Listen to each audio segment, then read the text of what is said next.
नमस्कार विद्यार्थी मित्रो. आज आपण विम्याच्या प्रकारामध्ये शेवटचा जो प्रकार आहे तो सागरी विमा. या सागरी विम्याचा अर्थ आणि त्याचे प्रकार याविषयी माहिती पाहणार आहोत. सागरी विमा तर प्रामुख्याने त्याचा अर्थच आहे समुद्रातील धोक्यापासून होणाऱ्या नुकसानीपासून संरक्षण देण्यासाठी. सागरी प्रवासामध्ये मालमत्तेला असेल, प्रवाशांना असेल किंवा जहाजाला असेल, ज्या सागरी धोक्यांपासून विविध प्रकारे नुकसान होऊ शकतं, अशा नुकसानीपासून संरक्षण मिळण्याची हमी ज्या कराराद्वारे विमा कंपनी विमेदाराला देते आणि त्याच्या बदल्यामध्ये विमेदार ठराविक रक्कम विमा हप्त्या स्वरूपामध्ये विमा कंपनीकडे भरतो, त्यावेळी त्या दोघांमध्ये झालेला जो करार आहे त्याला काय म्हणायचं? सागरी विमा. सागरी प्रवासामध्ये किंवा इव्हन समुद्रामध्ये जहाज नांगरून ठेवलेलं असताना सुद्धा जर त्या जहाजाला नुकसान जर झालं तर त्या जहाजाचा विमासुद्धा सागरी विम्यामध्ये येत असतो. कारण जहाज शेवटी समुद्रमार्गे सागरी प्रवास करत असतं. हे थोडक्यात सांगायचं झालं तर सागरी विमा हा प्रामुख्याने सागरी प्रवासासाठी सुरुवात होण्यापासून त्या समुद्रामध्ये जहाज, मालमत्ता, कर्मचारी, वस्तू यांना कोणत्या प्रकारचं जरी नुकसान झालं तरीसुद्धा त्यापासून त्या व्यक्तीला, त्या मालमत्तांना संरक्षण मिळण्यासाठी सागरी विमा कंपनी आणि विमेदार यांच्यामध्ये जो काय करार होतो त्याला काय म्हटलेलं आहे? सागरी विमा. आता एक सांगायचं झालं की सागरी विमा किंवा अग्निविमा, मागच्या व्हिडिओमध्ये आपण अग्निविमा पण म्हटलेला आहे. सागरी विमा असो किंवा अग्निविमा असो, हा जास्तीत जास्त 1 वर्ष मुदतीसाठीच घेता येतो. जीवन विमा 20, 25, 30 वर्षे घेता येतो. पण सागरी विमा किंवा अग्निविमा, अपघात विमा, अन्य सर्व जे विमा आहेत हे सर्व विमा प्रकार किंवा विमापत्र जास्तीत जास्त 1 वर्ष मुदतीसाठी घेता येतात. त्यापेक्षा त्याची मुदत अधिक नसते. ठीक आहे. सागरी विमापत्राचे प्रकार बघू. कारण यामध्ये सुद्धा तुम्हाला एक 5 मार्काला सागरी विमापत्राचे प्रकार म्हणून येऊ शकतो. पहिला प्रकार सांगता येतो की प्रवास विमा, व्होएज पॉलिसी, सागरी प्रवास. मग इथं सागरी प्रवास त्या जहाजानं सुरू केल्यानंतर जहाजाचा सागरी प्रवास सुरू झाल्यापासून तो प्रवास संपेपर्यंत त्या जहाजाला असेल, जहाजातील वस्तूला असेल, कर्मचाऱ्यांचा असेल, जो काय विमा उतरवला जात असतो त्याला काय म्हटलेलं आहे? प्रवासी विमा. उदाहरणार्थ Mumbai port trust, Bombay port trust ते न्यूयॉर्क पोर्ट ट्रस्ट. मुंबईच्या सागरी बंदरापासून त्या जहाजाचा प्रवास सुरू झाल्यापासून अमेरिकेतल्या न्यूयॉर्कच्या बंदरापर्यंत त्या वस्तू पोचेपर्यंत जो प्रवास आहे त्या प्रवासासाठीचं ते विमापत्र ज्यावेळी उतरवलं जातं तेव्हा त्याला काय म्हणायचं? प्रवासी विमापत्र. तर अशा विम्यामध्ये जहाजाने प्रवास सुरू केल्यानंतरच त्याला संरक्षण मिळतं. जोपर्यंत प्रवास सुरू झाला नाही तोपर्यंत संरक्षण असणार नाही. म्हणजे प्रवास सुरू झाल्यापासून ते प्रवास संपेपर्यंत त्या कालावधीसाठी जो विमा उतरवला जात असतो त्याला सागरी विमा त्या ठिकाणी म्हटलेला आहे. दुसरा प्रकार आहे टाईम पॉलिसी किंवा वेळ विमा, समय विमापत्र. समय विमा, काही ठिकाणी समय विमा पण म्हटलेला आहे, जुन्या पुस्तकामध्ये समय विमा म्हटलेला आहे.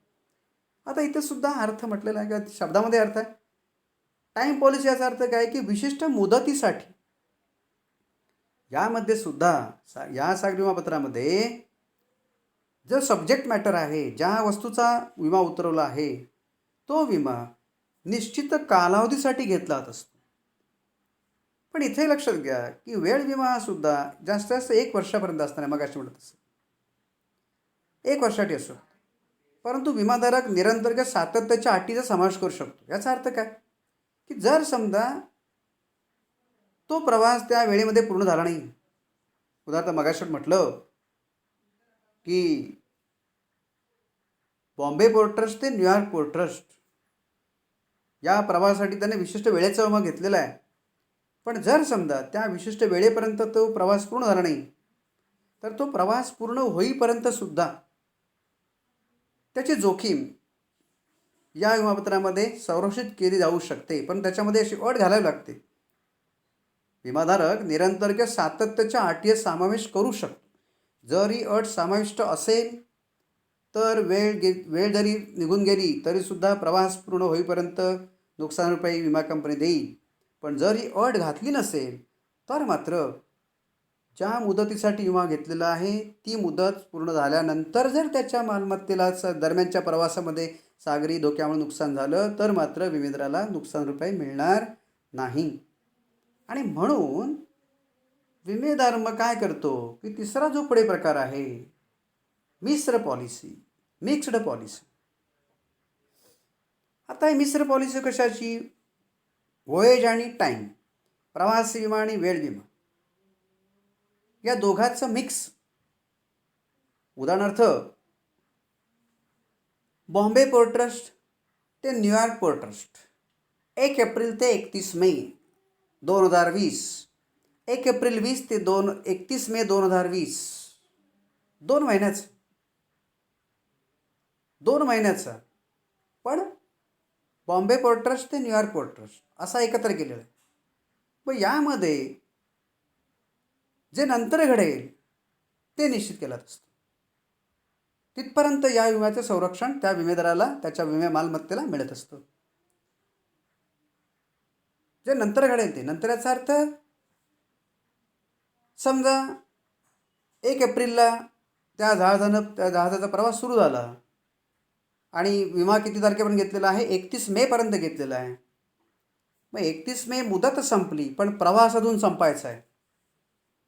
त्यामुळं प्रवास संपेपर्यंत समजा ते जहाजाला किती 15 जून प्रवास संपलेला नाही आणि 15 जूनला त्या जहाजाला सागरी धोक्यापासून नुकसान झालं तर जरी मुदत संपली असली तरीसुद्धा प्रवास संपलेला नाही असं गृहीत धरून विमेदाराला विमा कंपनीनं सागरी धोक्यामुळं जे काही नुकसान त्याच्या मालमत्तेला झालं असेल त्याची भरपाई देणं बंधनकारक असतं. कारण इथं विमेदाराचा त्या जहाजाचा प्रवास पूर्ण झालेला नाही.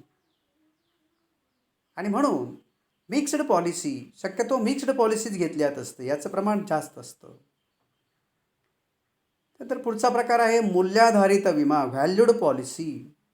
व्हॅल्यूड पॉलिसी आता हा प्रकारसुद्धा त्या अग्निविम्यामध्ये जे काय व्हॅल्यूड पॉलिसी म्हटलं मूल्यांकित पॉलिसी, तसं हे सुद्धा मूल्याधारित पॉलिसी आहे, तिथं व्हॅल्यूड पॉलिसी. पण ठीक आहे, इथंसुद्धा सागरी प्रवासामध्ये ज्यावेळी पण मालमत्ता असणार आहे, मालमत्तेचा प्रवास ज्यावेळी सागरी मार्गाने जाणार आहे त्यावेळी सागरी धोक्यापासून त्या मालमत्तेचं किती नुकसान होईल त्याचं मूल्यांकन करणं अवघड असतं. ज्या मालाची किंमत अथवा मूल्य याचे मूल्यांकन करणं अवघड असतं अशा मालासाठी मूल्य निर्धारण करून म्हणजे विमा कंपनी आणि विमाधारक यांच्यामध्ये ठरलेल्या मूल्याप्रमाणे मालाचा विमा उतरवला जात असतो. आणि मग त्यामध्ये जर समजा त्याच्या मालमत्तेत नुकसान झालं तर त्याची नुकसान किती आलं मोजलं जाणार नाही, तर जेवढ्या रकमेची पॉलिसी उतरवलेली आहे तेवढ्या रकमेची सर्व नुकसान भरपाई म्हणून विमेदाराला रक्कम विमा कंपनी देत असते. मी त्याची किंमत अगोदरच निश्चित केल्यात असते. मालमत्तेची किंमत विमा कंपनी आणि विमेदार हे दोघे म्हणून निश्चित करतात आणि तेवढ्या रकमेची पॉलिसी घेतली जात असते. आणि जर नुकसान झालं तर त्याची नुकसानीची मोजणी न करता जेवढ्या रकमेची पॉलिसी आहे तेवढी सर्व नुकसान भरपाई विमेदाराला विमा कंपनीकडून मिळत असते. तर पुढचा सांगता येतो की ब्लँकेट पॉलिसी, संपूर्ण विमापत्र. तर ब्लँकेट पॉलिसी किंवा संपूर्ण विमापत्र याचा अर्थ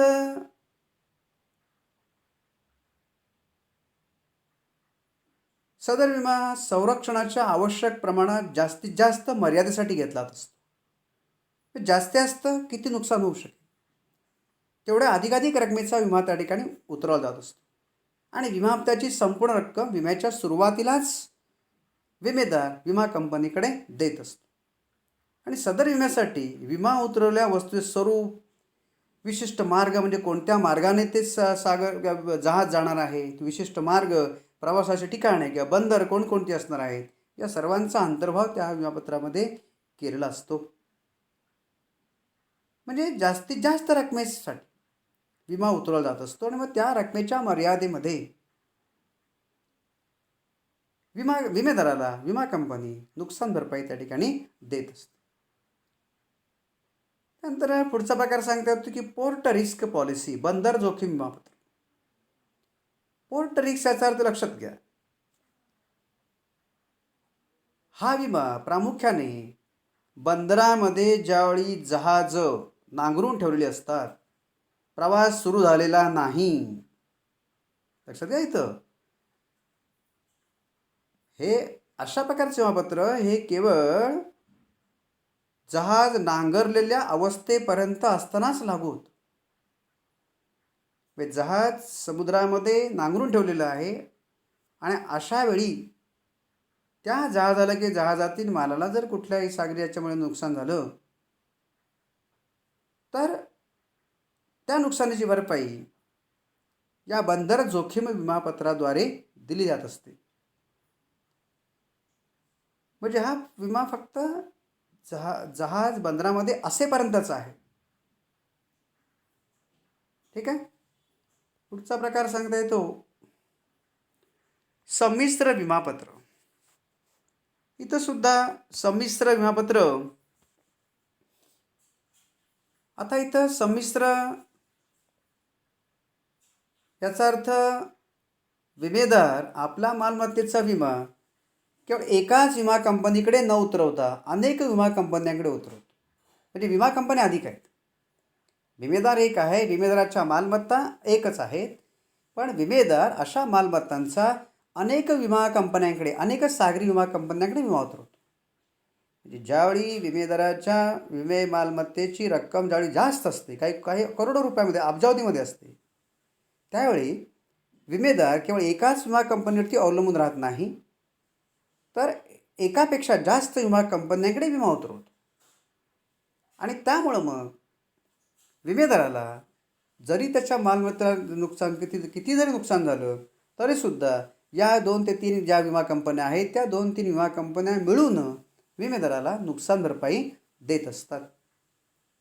म्हणजे संमिश्र पॉलिसी प्रामुख्याने ज्यावेळी विमेदाराच्या मालमत्ता अधिक असतात, त्याचं नेहमी आयात निर्यात म्हणजे आंतरराष्ट्रीय व्यापार कायम मोठ्या प्रमाणात सुरू असतो, आणि त्यावेळी विम्याची रक्कम एकूण मोठी असते आणि विमेदार काय करतो की एकाच विमा कंपनीवरती अवलंबून न राहता अनेक विमा कंपन्यांकडे विमा उतरवतो.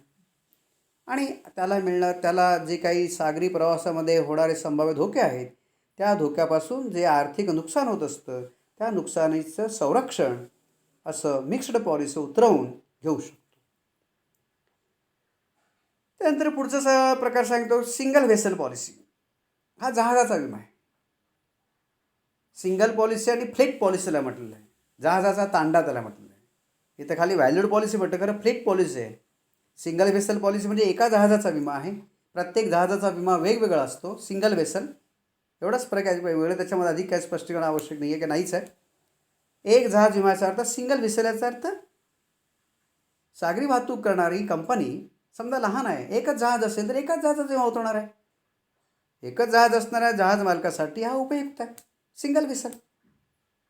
पण त्याच्याबरोबर उलट दुसरा 9वा प्रकार म्हटलं आहे, ताफा म्हटलं, एक गठ्ठा विमा म्हटलेलं आहे, त्याला fleet policy, FLEET fleet policy आहे. इथं व्हॅल्यूड पॉलिसी म्हटलं आहे, खरं व्हॅल्यूड पॉलिसी शब्द चुकीचा वाटते मला. फ्लीट पॉलिसी आहे. जुने पुस्तक जर तुम्ही रेफर केलात तर त्याच्यामध्ये एका जहाजाचा विमा ज्यावेळी उतरवतो त्याला सिंगल व्हेसल म्हटलेलं आहे, आणि अनेक जहाजाचा की एका समजा जहाज मालकाचं जी जहाज वाहतूक कंपनी आहे, या वाहतूक कंपनी समजा 50 जहाज आहेत तर 50च्या 50 जहाजांचा एकत्रितपणे विमा उतरवतो, एक गठ्ठा विमा म्हटलेला आहे.